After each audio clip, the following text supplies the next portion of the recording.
Hi, everybody. Turn your cameras on for a moment so that we see you're really there. Hello. Hello. Hey, Vika, Christian, Claire, Hello. Davor, Etienne.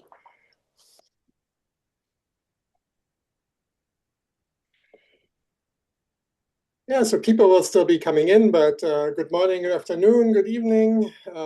Welcome to Cooperative Digital Infrastructure and Data Centers. So please share the country you are joining from in the chat. We had some 200 people register. Let's see how many people show up. And briefly unmute yourself and say good morning, good afternoon, or good evening in your native language. Let's try this. Let's hear you. Let's hear from you. Good morning. Good afternoon. Good morning. Das Good war schon morning. mal Morning. hear from everybody. Come on. Let's try this again. Let's try this again. Come on, everybody. Okay, you're ready? And go. Namaste from Good India. morning. Good morning. Buon Welcome. pomeriggio. That's more like it. Wonderful. Okay, so now you can mute again so that we don't have barking dogs and sirens. And you should feel very free to react. There's, right, in the bottom menu, there are options for reacting to what speakers are saying. So you're very invited to do that. So let's go. A brief introduction to the organizers of the event. So Fernanda, if you could go to the second slide. I'm Professor Trevor Schatz. I'm at the Platform Cooperativism Consortium at the New School here, where we also have the Institute for the Cooperative Digital Economy, which had some 69 PhD students focusing on the digital cooperative economy over the last years. And some thousands of students that took our classes, and to this day support countless collectives in some 53 countries. We're very proud to collaborate on this with PCC Thailand and also with the International Center for Co-operative Management at St. Mary's University, which is really a leading global hub for co-op education. I'm sure you've heard of it. Maybe you took classes. Also focusing on research and offering programs and knowledge really tailored to cooperative management, governance, and values-based enterprise. The center is led by Professor Sonja Novkovic. Maybe you want to say hi, Sonja. Yes, hello. And I did say Dobar dan in Croatian because that's where I am right now. So hi, everybody. Fantastic. I think Professor Novkovic also doesn't need an introduction. He's a leading scholar in cooperative studies. So a little bit about our agenda for today. So the session today moves from framing the stakes of cooperative AI to examining the concentration of infrastructure. So this is where we start to exploring then the practical alternatives like cooperative or community-owned data centers, and finally moving to a joint reflection and thinking about how to transition from platforms towards shared digital democratic infrastructure, and then extending that logic into a broader question of how cooperatives can intervene across the AI stack itself, shaping ownership, governance, and also financing in ways that remain aligned with their values. So we started this series, this is the third event in the series, Making Sense of AI with the Cooperative Movement, with an introduction to the terms. So we started out by asking, what is AI? What are the risks and the dependencies and ethical limits? Are cooperatives in any way different when they are introducing AI, right? Do they handle the data differently? Do they enter into the same kind of long-term dependencies like all these other conventional companies? Or do they act differently? And if so, how? And do they actually create shared protocols? And do they actually form networks of collaboration? So emphasis on implementation and action. That very logically led to a discussion of the commons and open cooperativism, so a global labor commons. Maybe think of a cooperative AI agents commons, a commons in which cooperative AI agents share their expertise. Think of shared resources, shared data. So then over the last 2 years or so, we noticed that there's a clear shift away from digital platforms, labor and otherwise, to AI, right? So wherever you turn, from your word processing to image processing to your banking software, or really no matter where you turn, AI is already there. And so it's very clear that the sort of thinking of digital platforms in this kind of focused way is really no longer meaningful. So when that is true, then the question becomes, how can we replace the entire digital stack? So anything from the soil to the cloud, right, to the with solidarity equivalents. And here we haven't really seen much in the way of competing with these industrial-sized LLMs, large language models like ChatGPT, but it's really hard to imagine an infrastructure, right, that equals that force of Silicon Valley or China, these kind of unbelievable investments that are made. But there are very much already islands of experiments with cooperative digital infrastructure. And this is, in fact, a theme that we have discussed for many years. I was just looking back through our records yesterday and found that already 4 years ago, we started putting together, or we had events and discussions focused on cooperative digital infrastructure. So this is a continuation of this work. So with that, let me start to introduce you to the speakers, which is really an honor. It's very exciting. We start with Kenzo Soares, who is an ICDE affiliate researcher. So he just finished his term as an ICDE fellow. He's also a postdoctoral fellow at Yale Law School and holds a PhD in communications from the Federal University of Rio de Janeiro, and has extensively focused on policymaking and was a parliamentary advisor for the Lula administration in Brazil. So his specialty is platform governance, algorithmic regulation, and the political economy of artificial intelligence. And then this will be followed by Tara Merk, who comes to us from Berlin, who has just earned her PhD in political science at CNRS, Panthéon Assas University, Paris 2, where she looked at exit to community strategies for collective digital economy ownership, and her research now focuses really on the materiality of all of that. And with that, she focuses on cooperative data centers. And lastly, we have Phakin, Nimmannorrawong, who is a PhD candidate in sociology at St. John's College at University of Cambridge, and is also an academic teacher in social science in the Science Academy in Thailand. His PhD focuses on the intersection of leftist politics and blockchain technologies through an empirical case of the crypto leftist community. So he's studying, for example, Bread Cooperative, which is a crypto cooperative. So having said that, I hand it over to Kenzo. So let's move to Kenzo's first slide, and Kenzo, take it away. Okay. So good morning. Everybody can hear me? Yes. Perfect.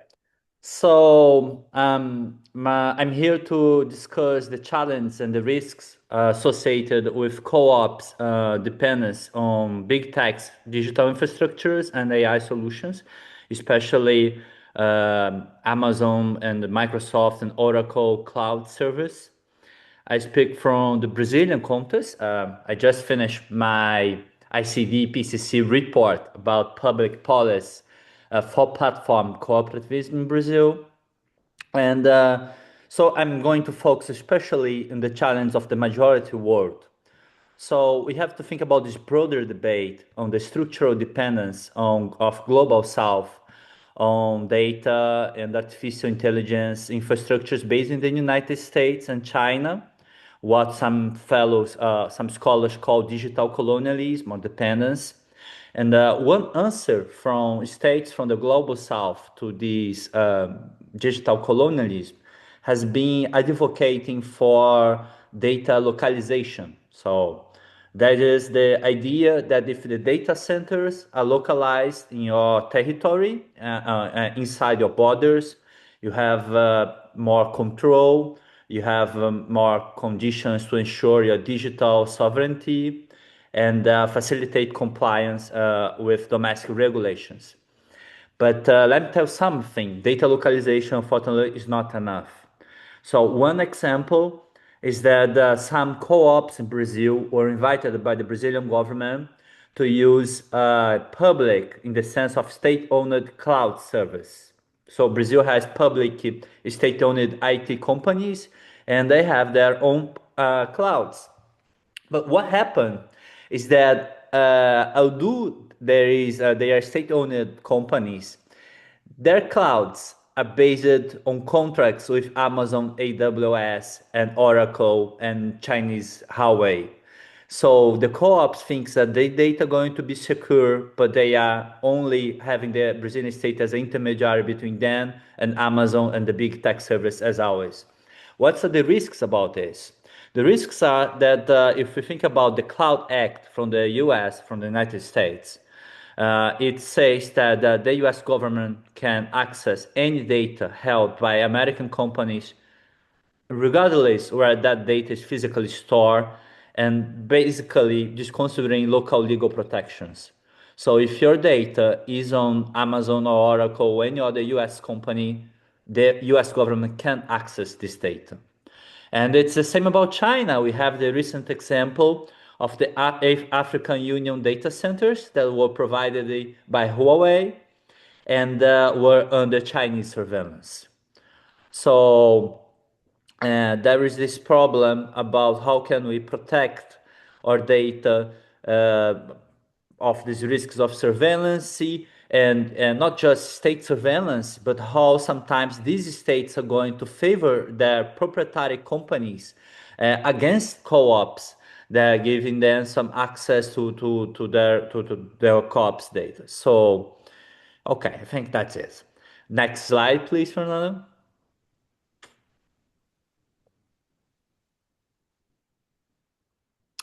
And this makes concrete challenge to the business models of co-ops. We have one example in Brazil that was Araraquara co-op. There was a drivers co-op that had funded from the Brazilian state to develop their own platform, but that platform was running in the Amazon cloud. And what is the challenge? The challenge is this kind of services. First, they are paying dollar, so we are depending on the fluctuation of the value of dollar and real exchange. So when we think about geopolitical chaos like now, it can have huge spikes on the difference between the local currency and dollar, and this is a huge cost that can happen anytime for the co-op. And the other problem is scalability. So if your platform or your co-op start growing, the price that you pay for access these proprietary clouds can also spike, and this can just collapse your business model, your revenue expectations, and the workers' demand of having a share of this revenue. Another problem is when we talk about data sovereignty. So what's the level of control that the workers and the co-op has over data? Now, sometimes we had some co-ops in Brazil that they were adapting for developing their own apps, white label apps from proprietary providers. So they would hire some IT company, and the IT company just adapted some solution to develop their apps. What's the problem?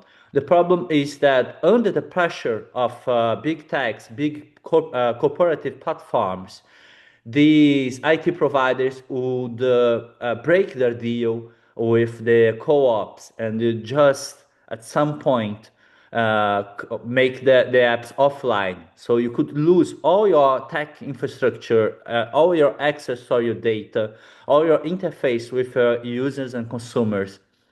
And you wouldn't have anything that you could do about it.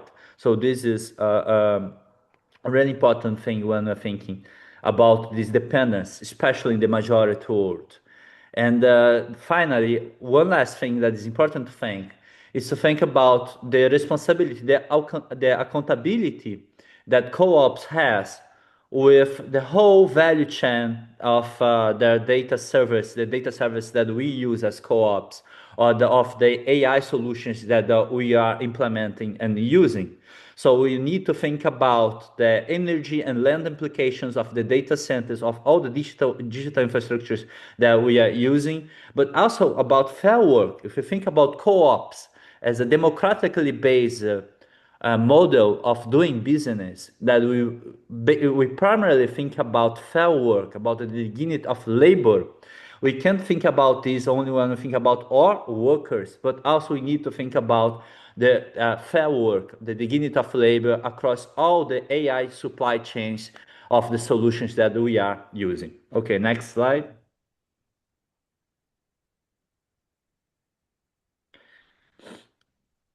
So, okay, this makes one last challenge about this dependence of co-ops on proprietary infrastructure is that, as I said, now the problem with the access of data, but also the access to APIs. So let me give you another example. We had this co-op platform in Brazil that was called Contrate Quem Luta. In a rough translation, we could say hire those who struggle. It was developed by a social movement to facilitate their workers provide service to consumers, domestic service, drivers, different kinds of service. What are their solution? They developed a chatbot that was running on WhatsApp. Why? Because the majority of Brazilian population use WhatsApp, and this majority of population, they have really low price with smartphones with low cost data services. So to use another app developed from scratch from the co-op is probably not the best solution. You know, most Brazilians are going to struggle to have another app that is going to use more data, wherever. But what is the problem with using a chatbot that runs on WhatsApp? The problem is that with a new update in the terms of use of WhatsApp, this can ban your chatbot and then all your interface with your consumers in just one arbitrary update from the meta of the WhatsApp terms of use. So this is the kind of dependence that we have to think about. Okay, let's start talking about the alternatives, how we can develop alternatives to this kind of dependence. Next slide. So, most co-ops don't have access to venture capital, right? Unlike the proprietary platforms and of most proprietary business, big techs, and even the big techs, they depend on large, a massive public investment. So I think it's fundamental to make the debate about how states can support co-ops development of their own digital infrastructures. One example that I bring about a really interesting hybrid model is the Tax Rio platform in Brazil. So what is Tax Rio? It is a public state-owned platform. It's operated by Rio municipality. So it's based on municipal servers. The Rio's municipality has their own huge mainframe. They have their own public IT company with their own tech workers, their own tech team. And this platform that is based by the municipality offers the tax co-ops in Rio and drivers co-op in general nowadays to act as alternative to Uber. So with no cost, the drivers in Rio have a public app that the users can access and they can basically run like Uber. This is a really success example because we're talking about 55,000 drivers using the app and more than 10 million rides that were running through this app in the last 2 years. So this is one interesting example of a hybrid model. The state provides the infrastructure, the data centers, the clouds. In this case, the clouds are 100% run in the municipality mainframe, but the co-ops, they still rely on their autonomy, on the way they organize themselves. Another example now in the national level is that Brazil is currently developing two two platforms for co-ops. One, it's a public white label platform that's being developed by the federal government in partnership with a public university. So all the IT is being developed by the public university. And the idea is that these white label platforms are going to be adapted by different co-ops for their needs. So they can choose their own interface, they can choose at some level, the tools that they needed for their needs, but the infrastructure is a common infrastructure. The pilot project is being based on delivery works co-ops, but the idea is that in the future it can be adapted for domestic service co-ops, it can be adapted by drivers co-ops, and other examples. So the entire system, including backend, front-end, where the data is going to be hosted, it's all going to be hosted on the university's own servers. So in this model, the infrastructure is also public owned, but the system is developed by scratch with the collaboration with the co-ops and the workers. The second initiative, it's even more interesting in my opinion, because it's the federal government funding the co-op, in this case, the National Federation of Drivers Co-ops, to develop their own platform. And in this case, the co-op hired a public university, but they are going to owe, the co-op is going to owe the platform, all the stacks, and all the data. So this is a more autonomous model that is really interesting. So what is a white label platform? A white label platform is a kind of solution where you have the same infrastructure, the same back end, basically. But you can adapt the front end, you can adapt the interface for different cases. So basically using, let's say, 8% the same infrastructure, you can have different apps for a driver's co-op, for a deliveries co-op, for, I don't know, creative workers, like musicians co-op. They can adapt it in some limited way, but their interface and their solutions, but they are running in the same basically backend solution in the same basically digital infrastructure. So that's a white label app. Okay, what are the challenges with these really interesting initiatives? So first, we're talking about autonomy. Don't make any sense for us to just change the dependence on big techs to the dependence on the state. Especially you think about the risks of how governments are changing all the time, and the priorities of the government can change. So this kind of service can be discontinued by the governments. We are talking about, again, surveillance risks, but also about what's the level of governance that the workers have. So it would be not an interesting case if this kind of public offered platform and infrastructure become a black box in the same way the big tech clouds and the big tech platforms operate. So one thing that I think it's interesting dimension of the Brazilian case is the role of public universities. So I think the public universities can act as institutional bridges capable of receiving public funding, and while they build partnerships with these worker-led initiatives with co-ops. But this creates conditions for tech development that both benefits from public resources but can preserve the autonomy of workers. So the public universities actually have some kind of buffer between the platforms and the governments, especially in countries like Brazil, where the public university has some high level of autonomy, of legal autonomy from the central government. I don't know if this is the case in all the countries, but this is thing. The second is to think about what kind of criteria we want to establish for transparency and governance.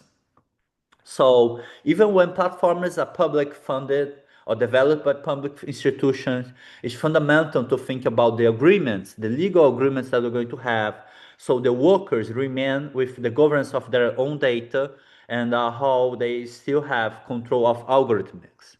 And this brings to a fundamental dimension. It's not to have sovereignty over digital infrastructures. It's not about just a technical issue. making data accessible is not sufficient if the workers do not have the capacity to understand and engage with the systems that they are using. So AI literacy and digital literacy and data literacy becomes essential for building tech autonomy. So we're talking about works being able to understand the infrastructures, participate in their design and modification, and in the long term, being able to develop the capacity to maintain, adapt, and even build these systems by themselves. So one thing that we are recommending in the Brazilian case is beyond the development of infrastructure, there should be some public policies like public incubators, tech incubators, and data science and software engineering courses to the workers of the co-ops. And it should be some kind of courses that consider that the workers, they are working. So when we think about the time that they have to this kind of formation, to consider that daily work, and this is fundamental. So another thing that is really important is think about a concrete challenge about revenue distribution. So how we can public support co-ops that they have the funding to support their own IT innovation, their own IT technology, but in a way that in the medium long term, they are able to don't depend forever in the state public funding. So when we think about the revenue, sometimes the workers are going to make some strategic choices that they're going to earn a little less now, but in a way that they can have the funding to, at some point, completely 100% in autonomous way fund their own IT infrastructures. And concluding my presentation, I think that it's also important to think about co-ops, not just as business, but as workers' organizations that have the power to shape AI policy. So first, all co-ops, all organizations now are going to have their own AI policy. And we have to think how democratically we develop this AI policy. Are all the workers in your organization participating, especially the ones that are going to use and implement these AI solutions? So this is important. But also the power that we have as worker organizations to pressure, to push governments and other companies to adopt fair work AI policies. So the co-op system, the co-op ecosystem has a huge leverage as consumers of service to push for better AI policies. One example is co-ops should hire co-ops. Okay, my time's up. So one last sentence about that. So tech co-ops can be hired by other co-ops. Okay, one last sentence. Especially in the majority world, the leverage of co-ops from the global north, especially traditional co-ops, to as consumers push for the responsibility we have a fair work in the whole AI supply chain and data chain is fundamental. So when we are hiring a cloud service, when we're hiring a data center, it's important that you ask what are the labor conditions, the environment impact, the energy impact of all the solutions that we're implementing, because you have the power to change the really terrible situation that we are facing right now. Thanks. Thank you so much, Kenzo. Yeah, let's hear it for Kenzo. Yay. Perfect. Okay. Yeah, so one thing we heard, right, was that co-ops need to collaborate with the state or social movement, municipalism, municipalities or universities even, right, if they want to compete in that AI environment without, while retaining their autonomy, right? And I think this is really nicely illustrated. I see there's a lot of Indians in the audience, people from India are familiar with Bharat, of course, which brings up these very same questions. The National Platform Co-op, which already has like, I think 150,000 drivers and looks very successful, but these questions of governance, right? And also dependency of Namayatri, which received $11 million in venture capital funding. So how is that playing out in terms of autonomy? And we see it also in Thailand, right? I know Phakin is in Thailand, which has just celebrated, I guess, the forthcoming construction of Microsoft data centers, where Microsoft made this huge deal of basically, yes, if you have these huge data centers in Thailand, then you have control. But Kenzo pointed out the shortcomings of that.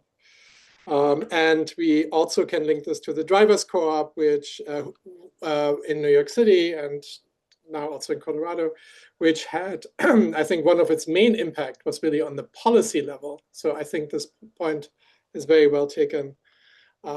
And then in the discussion, we can come to the question if fair work is really enough, but that's maybe for another day. Okay, handing it over to the very talented Tara Merk. Thank you, Trevor, and thanks, Kenzo. So yeah, my name is Tara, and I suppose my job here is to talk a bit about alternatives and the practical implementation of that. But I think it's cool because I'm gonna start right where Kenzo left off. Sort of the idea of if we wanna push for more equitable, accountable, democratic AI, we need to look across the stack and across the supply chain. So what I have here on the slide is actually an excellent image developed by the Estampa Collective on sort of the landscape of generative AI. So all the different things that go into it. And, it goes from data sets to models to humans that have to build and fund this sort of development, to the hardware that you see above, which is created through, mining activities, often in extremely exploitative settings. And of course, this hardware also consuming large amounts of resources such as energy and water. So when we talk about cooperative digital infrastructure, a little bit the topic of the session today, I suppose we're talking about all of that.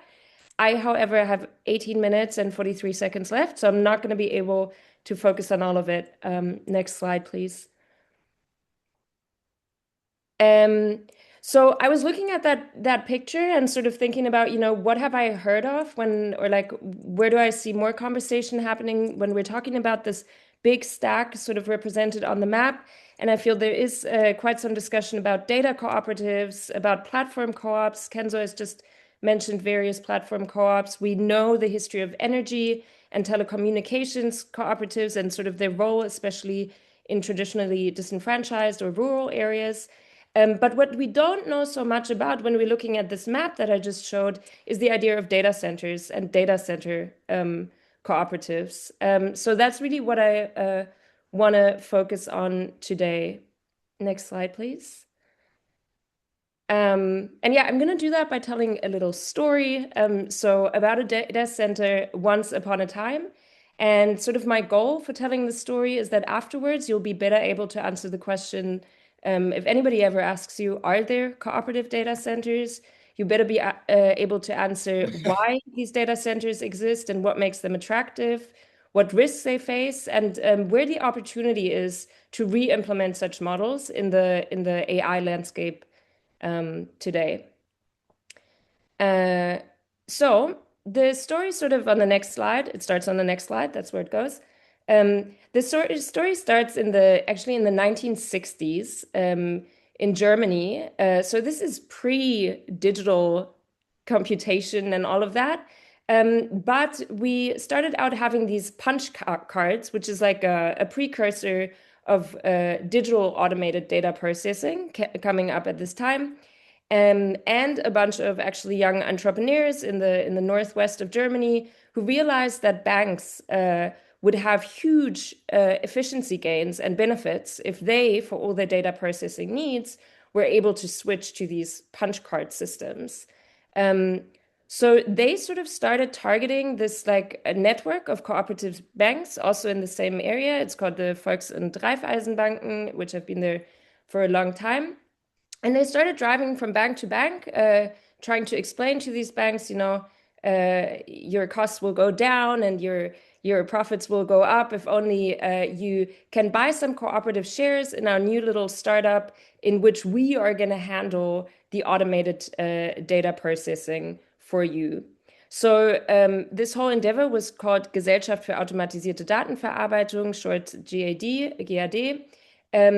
And it sort of resulted in being it's still around in a form, but a relatively big group of data centers and data processing service providers in a cooperative catering to this network of cooperative banks.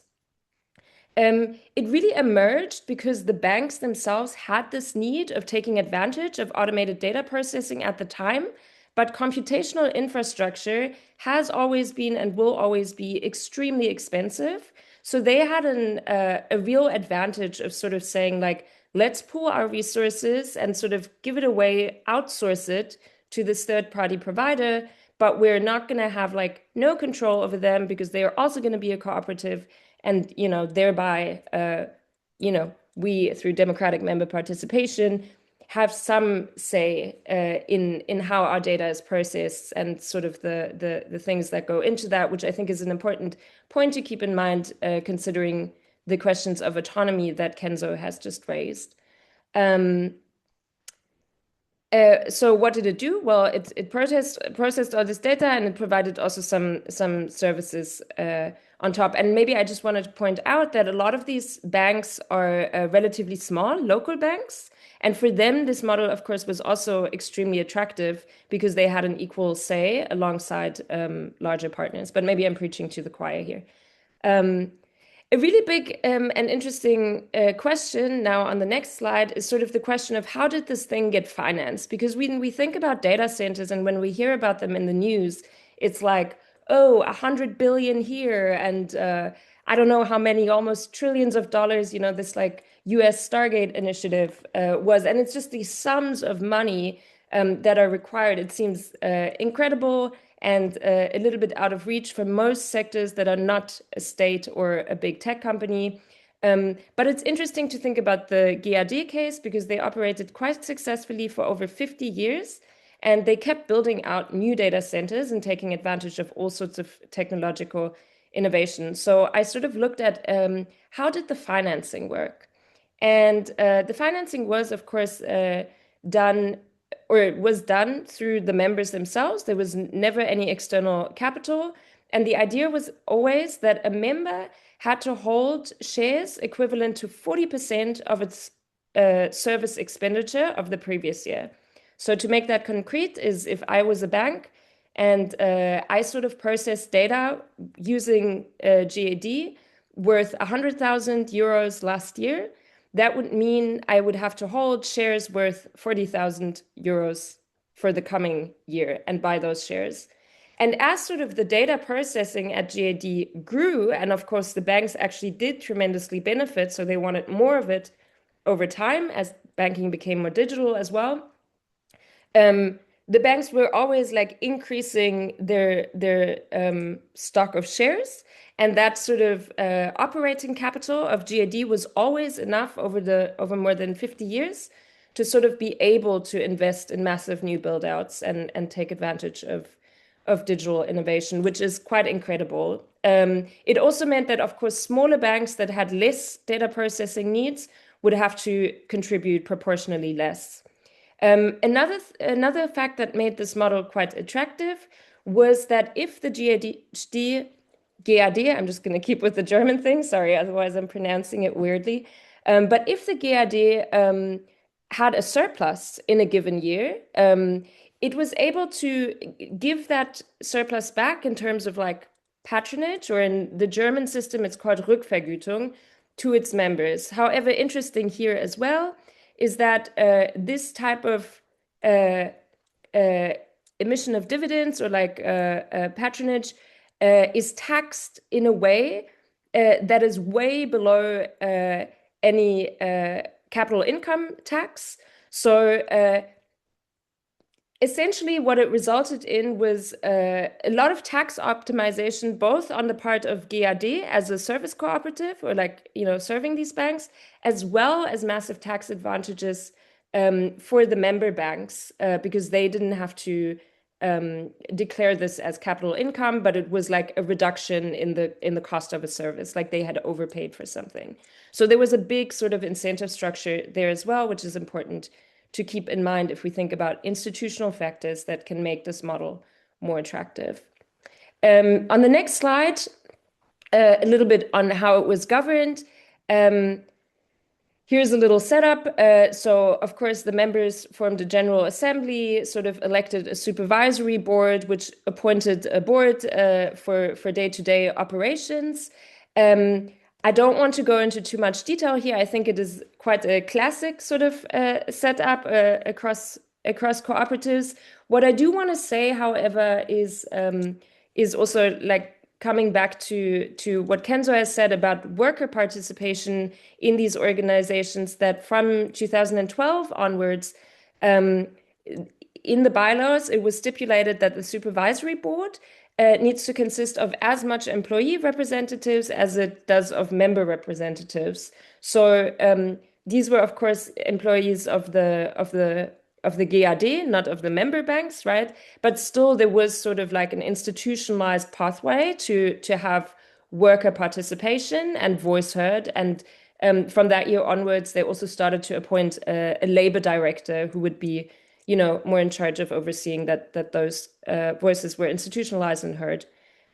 So I think that's an interesting thing to keep in mind. So the story so far is relatively dry. I'm talking about financing, governance, and banks. But on the next slide, it's a little bit what happened next. I think the really juicy bits around it is that at the time when GAD started in the 1960s, they were not the only ones, right? A lot of these smaller banks had the same idea of pooling resources into a co-op to sort of serve their own data processing needs. So I think by like the 80s or so, there were 11 different, I will call them data center cooperatives, because eventually they did all build out data centers more or less as we know them today.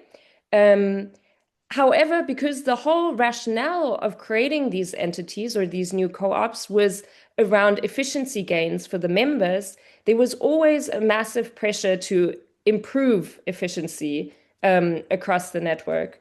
So between 1980 and 2005, what used to be 11 smaller cooperatives had all merged and sort of consolidated into two big service providers to the network of cooperative banks. So there was the GAD, the cooperative data center on one side, and there was Fiducia.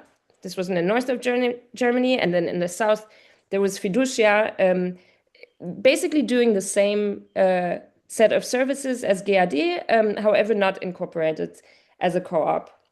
Now, from 2005 onwards, the members of GAD, but also the shareholders of Fiducia, were really pressuring both organizations to talk about a merger and consider that. They were estimating cost savings in around like 120 million across the network if they could just combine sort of their capacities. So since 2005, both organizations were sort of pressured by their stakeholders, shareholders, into having these conversations around a merger.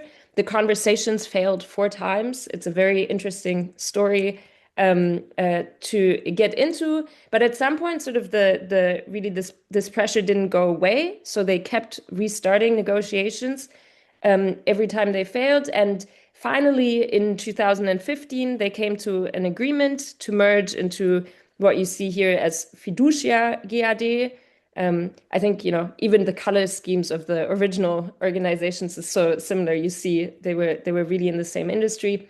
But yeah, they merged to become this new joint entity. And this then was no longer cooperative. This happened in 2015.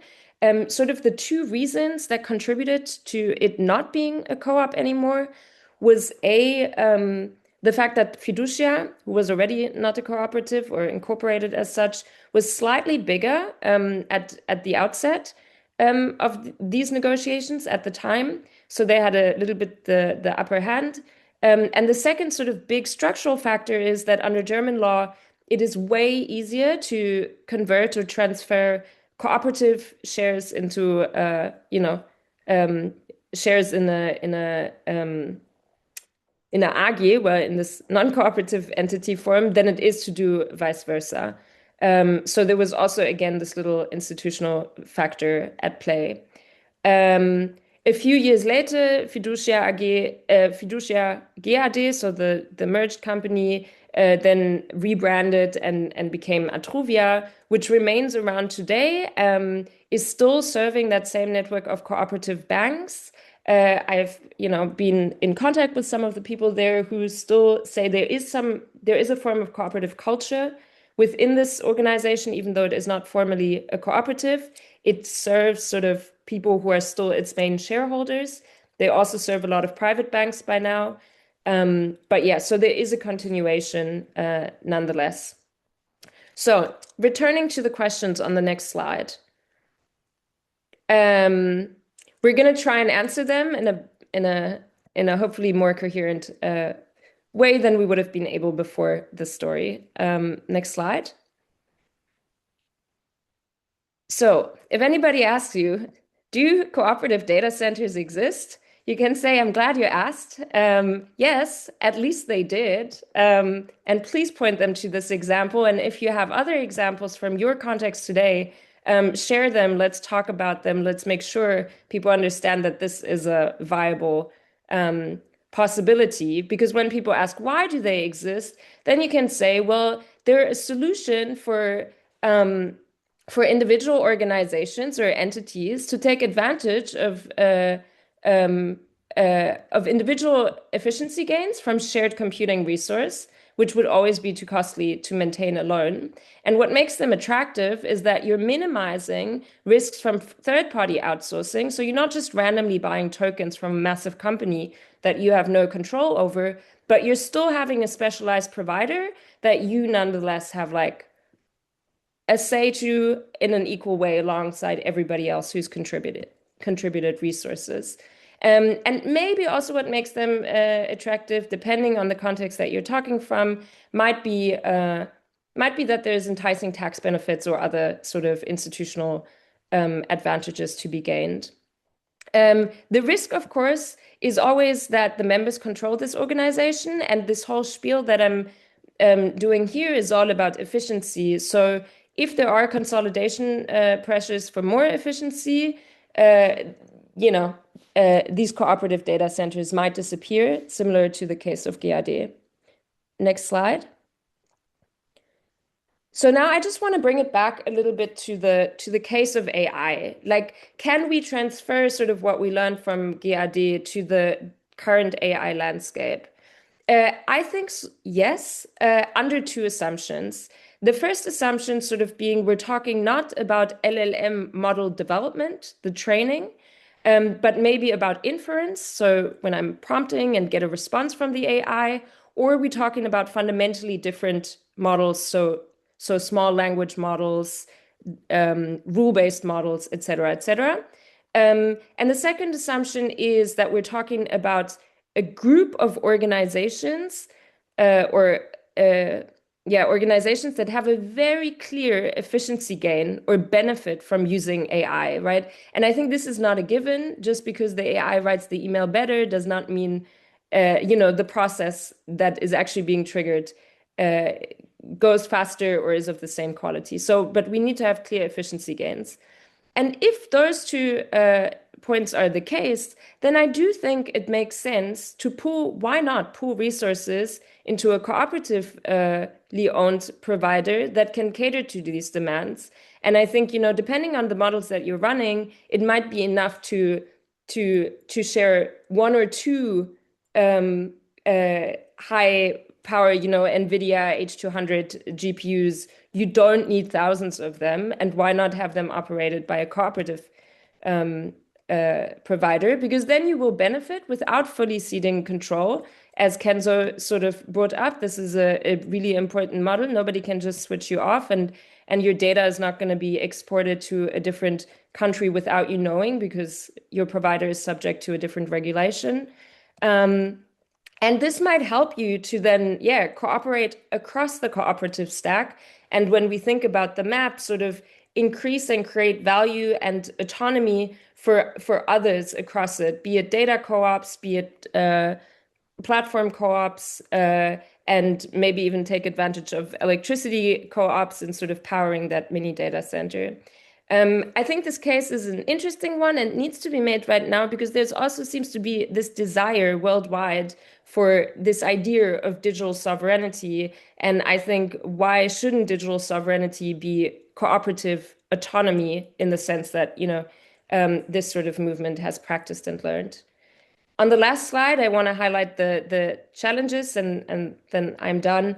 I think the challenges about the story that I've just tried to tell, and I've mentioned this before, it's all about efficiency, right? So where does that leave smaller, less commercial organizations? How can they take advantage of the sort of infrastructure business case that I've been making here?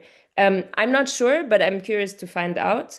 Then also for this to be a true cooperative and not just a tax benefit for the organizations pooling resources, I think we need a lot more, right, than the legal entity form. And sort of, as Kenzo said, sorry, I'll just finish these sentences. We need a lot more, and it goes down the education route that Kenzo has also mentioned. Then when we talk about data centers specifically, we're also talking about environmental impacts. The cooperative model does not touch on those at all, or not inherently. And thinking back to the map, of course, we are also still in this massive globalized supply chain of buying certain hardware components that maybe does not automatically change or become more equitable in the sense that we'd like it to be just by having a cooperative data center. The last slide I'm not going to talk about, but it's maybe the key takeaways that I am trying to bring across through this talk. But being mindful of time, I'll leave it there. Fantastic. Thank you so much, Tara. Really great. I don't know. So this is like a, I guess, dialogue now for 15 minutes between the two of you. I don't know. I think this was so substantive and resonant. I think also in both directions. Maybe it doesn't really need a prompt. I think one could be that, of course, there is like an environmental built-in concern for cooperatives, first of all, because they don't have external shareholders. So the goal isn't profit maximization, but very much SDGs, like environmental concern. And then, of course, also the concern for community, the seventh cooperative principle would also, I guess, speak to that. So I think there's a bit there. But yeah, I don't know. I'm happy to provoke or say outrageous things that will trigger the discussion, but I think I don't even need to do that. I think you will probably just take it from here. Kenzo, Tara, it's your dance.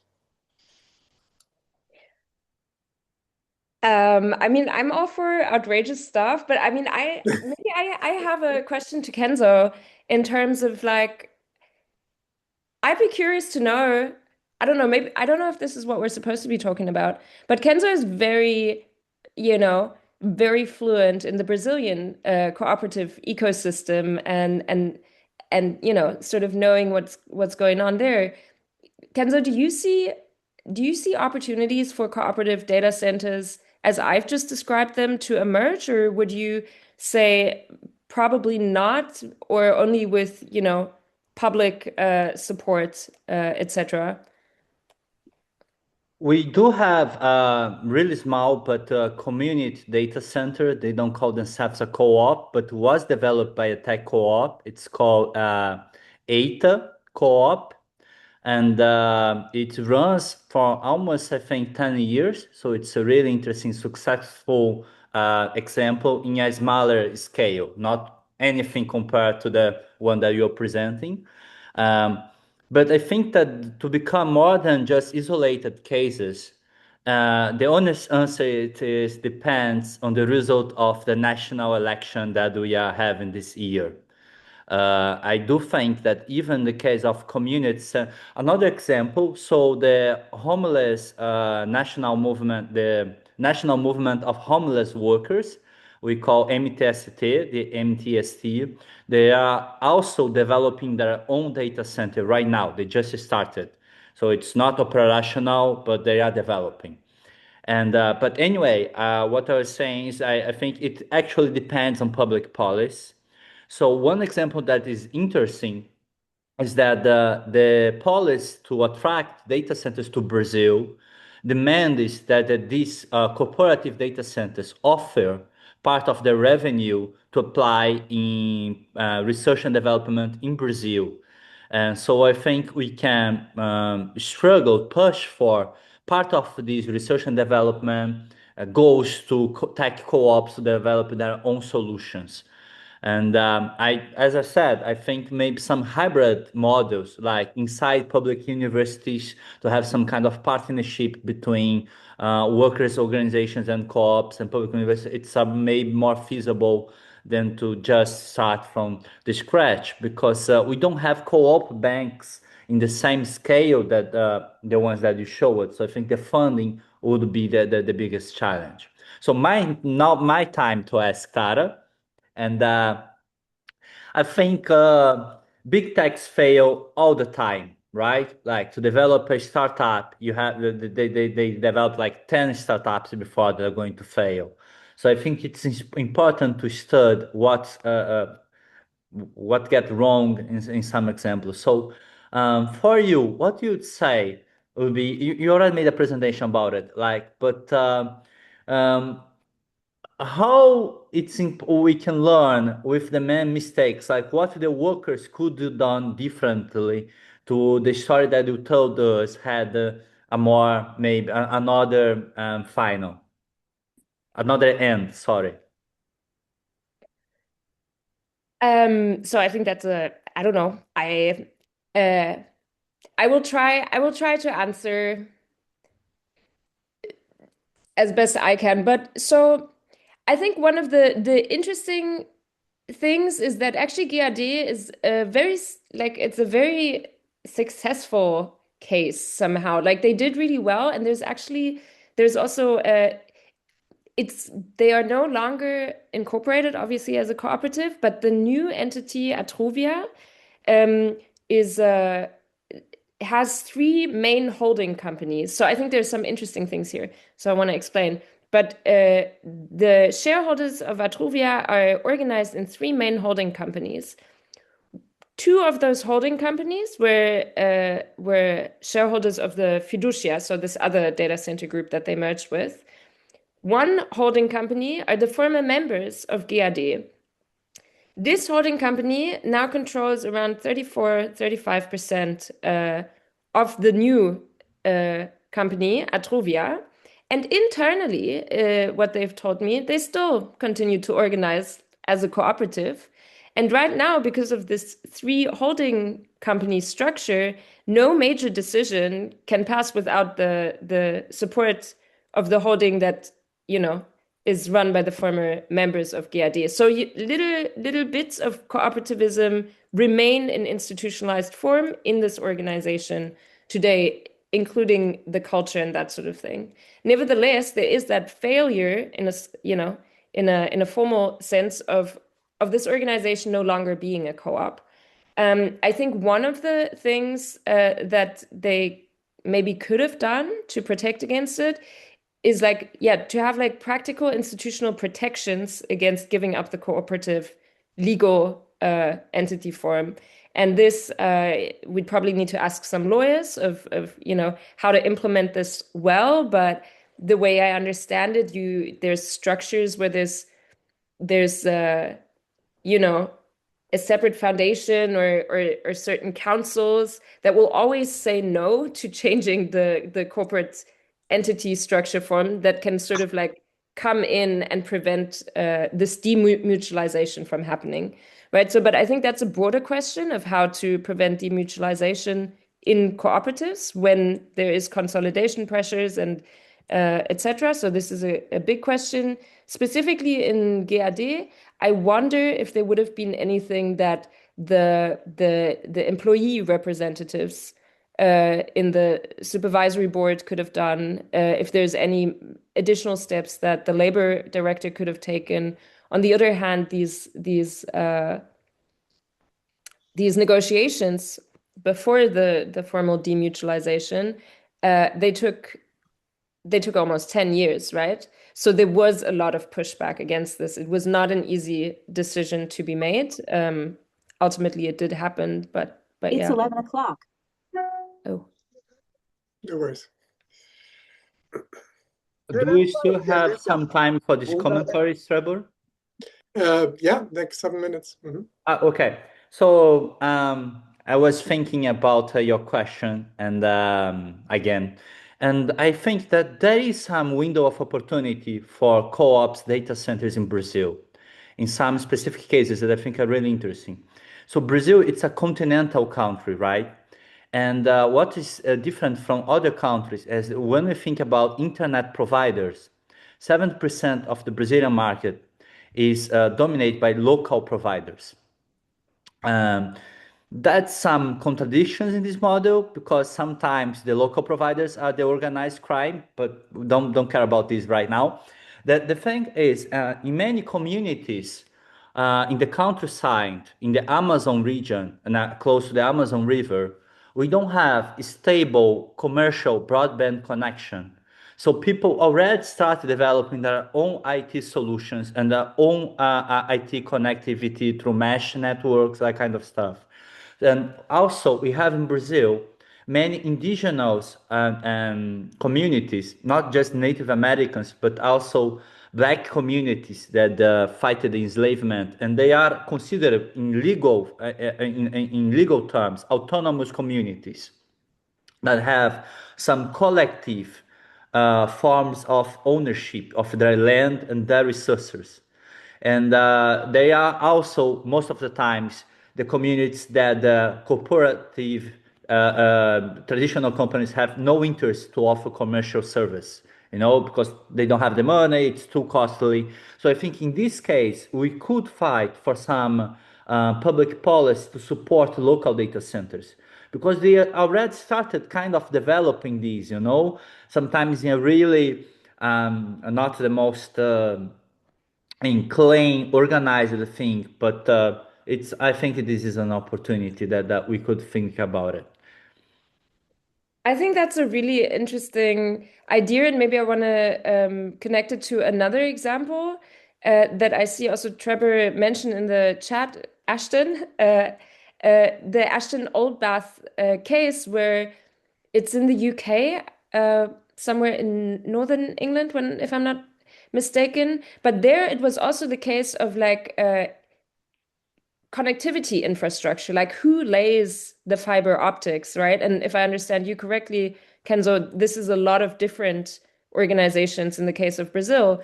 And in the case in this region there in Northern England, it was also so that part of the fiber optics and the connectivity infrastructure was laid out by private companies, and another part of it was laid out by the public sector, right? And then,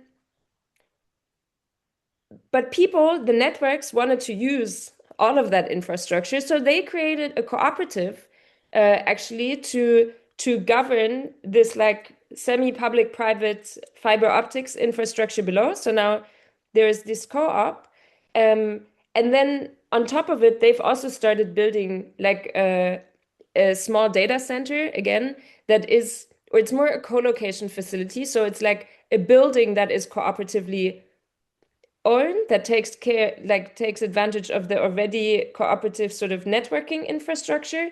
And into this building, private organizations or whoever else, you can put your own hardware, your servers, and then you sort of like pay rent to the cooperative. So this is an entirely different model of a cooperative data center, but that might also be interesting in the situation that you describe in Brazil. Yeah, I mean, like when we think about the smaller models, like people are buying Mac Minis to use Open Cloud, right?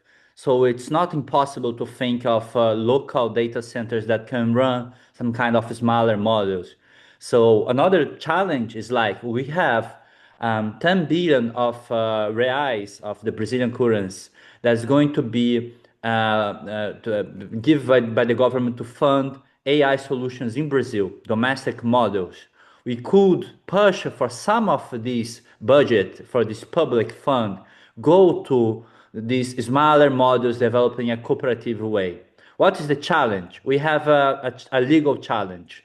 So considering the legal framework of cooperativism in Brazil right now, there is a challenge to recognize a co-op data center as a co-op, because our model was developed for basically agribusiness corporates from like 100 years ago. And they are really successful to support, including with public funds, these agribusiness co-ops or more traditional factory co-ops. But to think about a co-op data center in Brazil right now, it would be a real challenge from the point of view of a legal framework. So that's something that we should also think, not just in Brazil. I can imagine that's a challenge in other countries also. I would push back against that because I don't see why the data centers should be any different, or like why we cannot compare it to a factory even, right? Like, or a manufacturing industry in that sort of sense. Like, we were just speaking about it before the call, but we had an event a couple of weeks ago about data centers here in Berlin, and there was a French resistance group who resist against data centers speaking there, and they said, in the French government now sees compute as manufactured electricity, right? Because it's and that there's an argument that you don't want to be selling the resource, like the natural resource, but you want to be selling it in a manufactured way, right? And so I don't know, I think there's a lot of comparisons to be made, that the data center is just like a little manufacturing facility for electricity that then becomes this other, like out of a natural resource becomes this other resource that is more valuable than before. And why not have like old co-op laws sort of capture that? But of course, I'm not familiar in the last with the minute model. that we have, I totally agree with you. The challenge is to convince the policymakers to agree with us. But one last example, I think we can talk also about public procurement. So Brazil had a huge free software industry that was developed basically based on public procurement from the federal government. And when the federal government changed this policy, the whole free software industry broke. But we could think about public procurement. So again, if I think about schools or universities, they could have public procurement policies to support co-ops data centers or community data centers. That's something that we can think about. And I think it was amazing because I never thought about this before.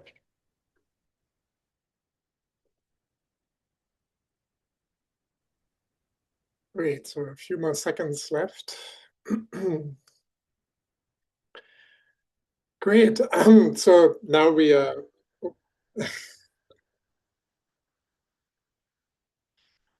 opening it up, and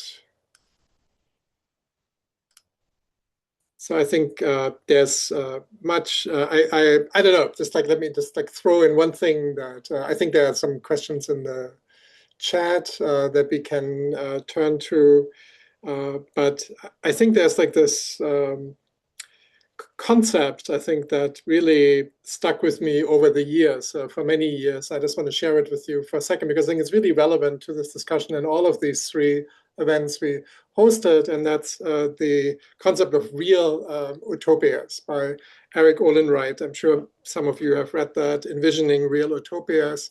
And I think what he emphasizes there is really empowered participatory governance. So not just sort of democratic governance, but like meaning that they can really change the outcome, right, of a process.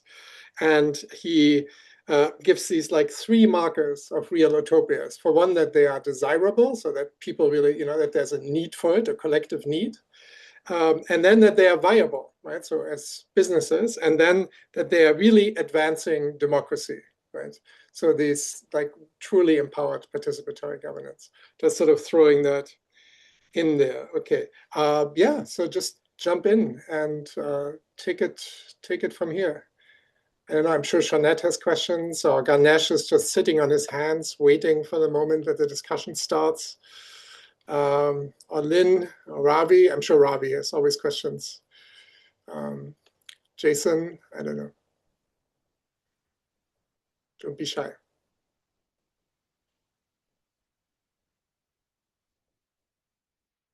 Or Professor Novkovich, I don't know, has a ton of expertise she can bring to bear here.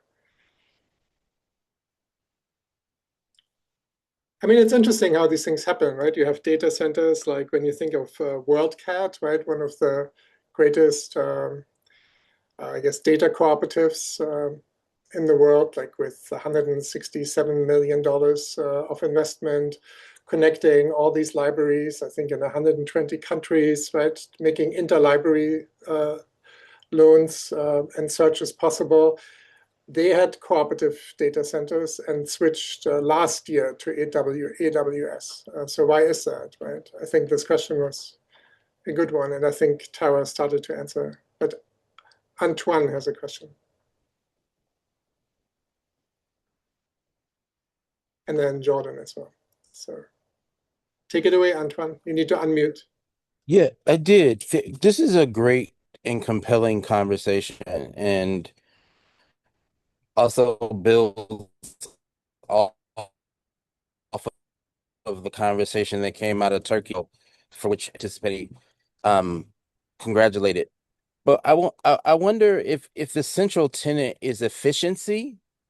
I wonder if you could talk about the various conditions of efficiency as it relates to some of the animating sequencing that you talked about, right? Like, what's the internal efficiency versus external efficiencies for maintaining a cooperative, or also the disincentives for the mutuality that she was talking about? Because that seems to be the place where at least governance starts to consider that maybe efficiency isn't the only animating condition for co-ops. There might be some additional a plus in the stack that isn't necessarily there. But in the storytelling, there's so much qualitative data that I think the thick description might give more expectations. So I don't want to give away the answer. I'm just very interested in what might be some of the other economic factors beyond efficiency,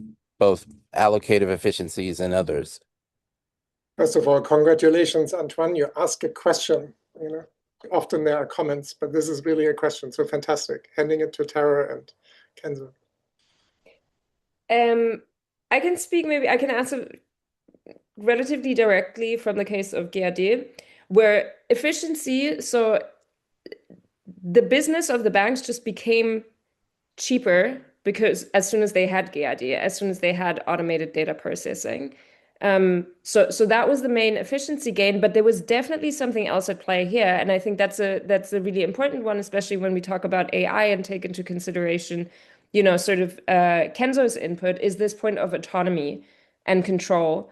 And this sort of thing of like, wow, we looked at that map and it just seems too big. Like, how are we gonna be able to have our data be our data that is private and that we get to govern and use as we see fit? It seems like almost impossible. And I think that sort of sentiment in a very different time also played into the decision to start a cooperative rather than a different type of service provider, which they could have also capitalized, right, and got up and running.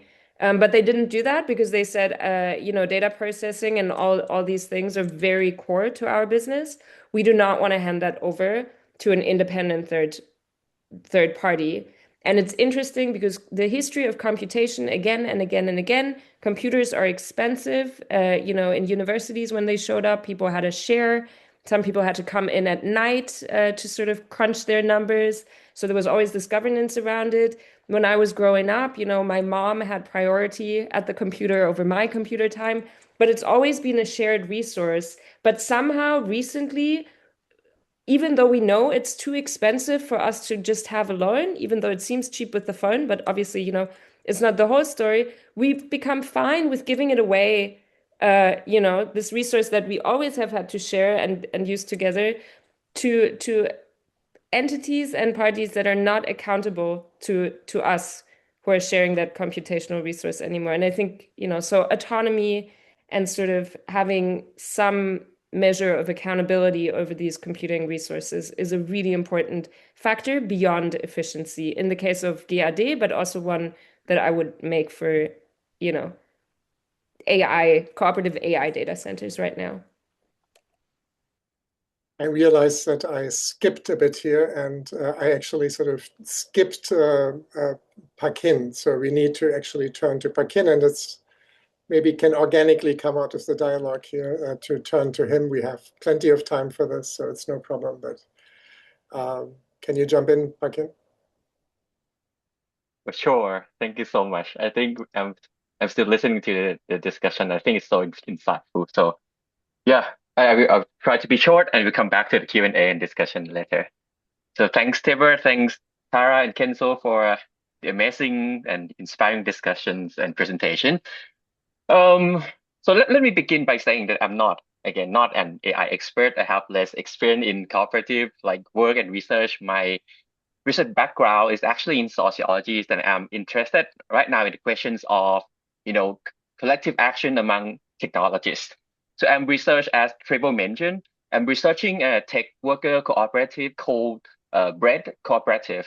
And I set out to understand how Bread work as an actual enterprise and what they mean by saying that they're trying to embed, social value like solidarity into a much, controversial decentralized technology like blockchain. So I'm interested in blockchain. I'm not an AI expert, so I try to focus in my commentary, on what Tara's and Kenzo works, and also Bread Cooperative have taught me as a commoner, and also mention some of the lessons that I believe are so valuable for people in the cooperative community to think about when it's come to the questions of AI. So as you can see in my slide, I have only this one. I break down my talks into 4 questions. So the first one is, what should co-op be asking? What I learned from their works and what co-op should be asking. Second is, what is realistically achievable for co-op in general. The third one is, where should co-op start? And the fourth is, what can we learn from Bread Cooperative, a crypto cooperative? So the first question, what should co-op be asking? I think this question is very important and really relevant here because, when I read Tara's and Kenzo's work, I think both of their projects have taught me that we should ask the right questions about, our relationship as a cooperative and cooperative practitioners and our relationship with the AI. So rather than asking, whether should we use AI or not, I think both works and, Tara and Kenzo invite us to think about how the cooperative can engage with, different layers of AI stack. And by engage, I mean to build, to own, to govern, to use, and also to foster AI and its infrastructure in a way that stay true to our cooperative values.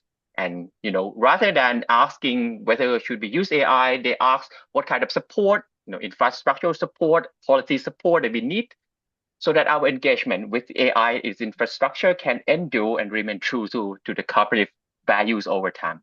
I think these 2 questions are so important that we should ask ourselves. And by answering that, the first question, Tara showed that one of the practical way that cooperative can do in order to intervene into with the AI, its infrastructure, is to just cooperatively own its infrastructure like data centers.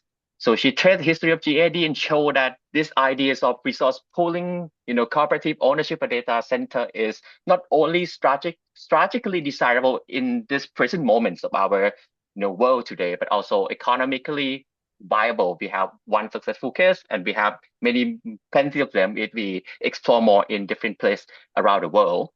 And for the second questions about support, I think Kenzo tried to argue that public institution and also policy can provide a crucial support to these cooperative alternative at the infrastructural level, especially if you think about people in the majority world, right? If you think about data sovereignty and data colonialism, cooperative cannot work on their own. Some support may be beneficial. So if you look at these 2 words, it's not about the question of using or not using, but they provide us more verbs to think with and act upon the AI stack. The second question that I'm thinking about is what is realistically achievable? So both projects point out to the same direction. We can, to some degree, tame AI and align it with our cooperative values and identity. So for cooperative, we can see that it's possible to intervene at the different layers of AI stack, right, to gain more and more degree of autonomy and become more and more independent from these major proprietary tech companies. And for the public institution, state, the municipalities, and also the public university that Kenzo mentioned, it's possible for them to partner with the cooperative communities. It's possible for them to issue some set of scaffolding policy initiative that support the cooperative. It's possible for them to build some public-owned infrastructure that these cooperative alternatives can build on top. So hybrid model are possible. The third one, where should co-op start? I think that's two levels of answer to this question. First, when we think about the technical levels of the answer, where should co-op start technically? I would say first, the cooperative should start from acknowledging that AI is not, an one unified thing, but it is actually an interconnected layer technology. The metaphors of AI stack is so useful because, the AI power application that we use now today that we interact with on a daily basis, you named it, right? It's just all of these applications are at the face values of the whole technological arrangement we call AI. But underneath it lies, the layers of models, layers of computing powers, data, energy, hardware, raw material, or even laborers, people working to make it happen. And most importantly, if we look deeper into something underneath the infrastructures of the AI stack, we can see the capital and also the ownership structure that determine who control the technology we call AIs and whose interest this particular technology actually serves. So where co-op should start first, in the technical level, we should start by acknowledging that it is not a one thing, it's a layer technology. Second, we must start at, I think, where we already have a decision to make. So that means that we don't have to, do everything all at once. And I don't think that every co-op has to own their unique data center. But we can just, simply identify which layer of this AI stack or which AI tool that our co-op is using or being asked to use. And we think of the way and build our capacity to intervene them in different layers. For example, I just read one of the amazing essay by one of, another ICD fellow this year, Doletta. She said that, as a cooperative, we can demand for the explainable AI tools that technically hold AI decision as our decision contestable and accountable. And at the same time, we can intervene at the governance layer because, cooperative can build our capacity not only to use AI, but to question the AI generated answer. So we can start by not taking AI for granted. We can start by develop AI and data literacy, just like Kenzo mentioned, in order to build our own autonomy. But secondly, on the social level, where should co-op start? I would say we should start together, right, with the value-aligned organization and try to leverage existing ecosystem that we have, because more infrastructural intervention, thinking about data center, all of these become more and more possible when we work with other people. One single co-op cannot really own anything at the infrastructural level, or if they can, it will be so limited. But if we work together, identify natural partner with shared interests and needs, also these things will help cooperative gain more autonomy in fights against the dominations of the AI. So local interdependence leads to more like a global independence, I would say. Lastly, the fourth question, what can we learn from Bread Cooperative? This is a very difficult question. Again, so Bread is a tech cooperative building blockchain for solidarity finance. The people in Bread Cooperative, they believe the technologies are not neutral, not fixed. By that, I mean, not neutral because they believe that if we treat technology as, neutral and we simply adopt it, we always inherit the embedded assumption that come with such technology.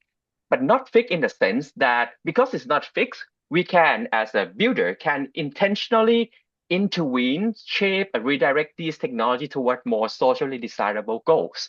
So for Brett, they say something like the impact and implication of these technology depends largely on our understanding of our own capacity and the underlying architectures of those technologies. So how we choose to engage with them and how much we know about how it's worked. So Brett is trying to embed, as I mentioned previously, the ideas of solidarity into blockchain. So they start where they have a decision to make, meaning that they think if like we are builder, like many people in that cooperative, they are like programmers and coder. So if we are builder, we have some decision to make. How can we build this technology to support non-extractive, solidaristic, mutualistic outcome? And I think this is precisely the same thing that I learned from Tara's and Kenzo's work, that people in the cooperative community can still do something to challenge this all too powerful AI. So all of this work taught me about the importance of, okay, let me end with a few sentences. So first, it taught me about importance of identifying, a space in between where human collaboration can still be meaningful. So we have to identify them and start from that. And second, I think Brett is trying to, build alternative funding mechanism that allow, nonprofits and cooperatives to fund themselves with support from people, not only from its own community, but people from larger networks of aligned value. So I think this also brings us another question that I think very interesting to think about, because solidarity work, solidarity technology may require solidarity funding. So besides conventional public and private and member financing, is there any alternative funding scheme that allow these alternative, ways of governance, our alternative ways of owning AI infrastructure to emerge and sustain themselves in the context of solidarity AI? I think this is not a question that we need to talk about today. Yeah, thank you so much. Fantastic. So with 3 minutes left, thank you so much, Phakin. Let's jump to the end. Fernanda, one more. Can you go one more? Yeah. So, yeah, I mean, just I think picking up on what Phakin said, I think for me, this would go back to this concept of real utopias, because another defining point of that is also complementarity, right? So often you have these discussions, it's either the state or it's co-ops or it's unions or it's universities or it's municipalities, right? But I think what we heard from several people here today was that there needs to be complementarity, right, between public AI, cooperative AI, hybrid state cooperative forms. Maybe there's a role for unions, universities, municipalities, so that these 1.1 billion co-op members around the world can somehow make use of their data in a way that lends itself to the well-being of all.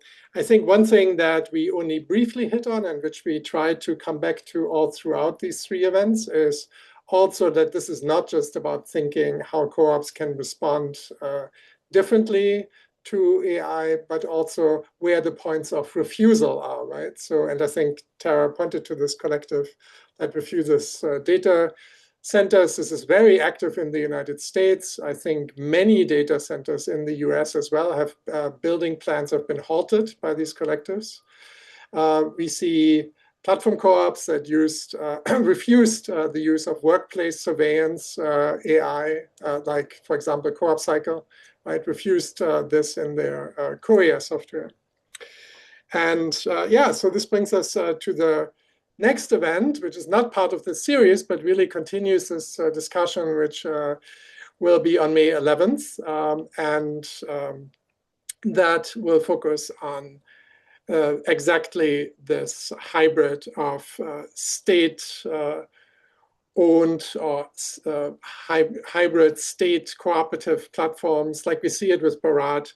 And here there will be case studies from Korea, from Brazil, and from India. So very much invite you to that. And I know there are many questions, and so I think we opened a lot of discussions here.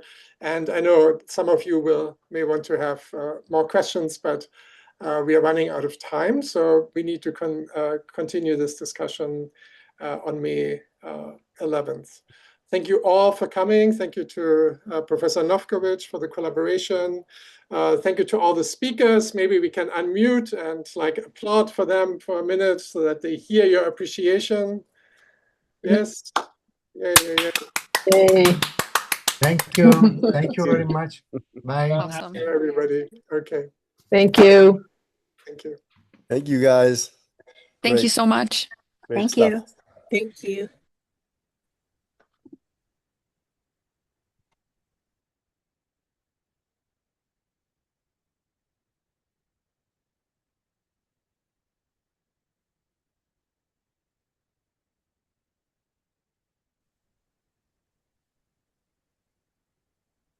Hey, Phakin, Tara, you enjoyed it?